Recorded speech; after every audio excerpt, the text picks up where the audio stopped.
This is the Lone Crater YouTube. We hope this video helps.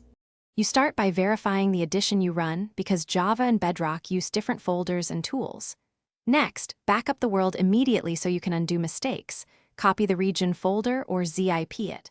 Once done, enable any built-in cloud save on consoles or locate the local world folder. On PC, use %appdata%write.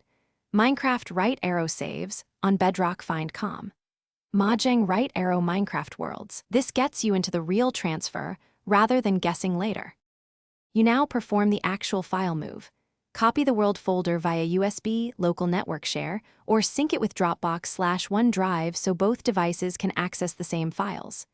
If moving between Java and Bedrock, run a reliable converter and check the world format version. Mismatches corrupt terrain. Once transferred, make sure the permissions, resource packs, and behavior packs are placed in the correct platform folders. After that, launch Minecraft to validate the world opens cleanly. You finish by loading the world on the receiving device and inspecting critical areas like spawn, redstone, and builds to ensure chunks load correctly. If you hit errors or missing items, immediately restore the backup copy and compare logs for region file names or UUID mismatches. Those indicate corruption or wrong conversion.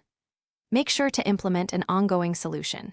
Use Realms, a dedicated server, or cloud-synced saves, so you avoid repeating manual transfers in the future. Thanks for watching. Consider subscribing if we helped you.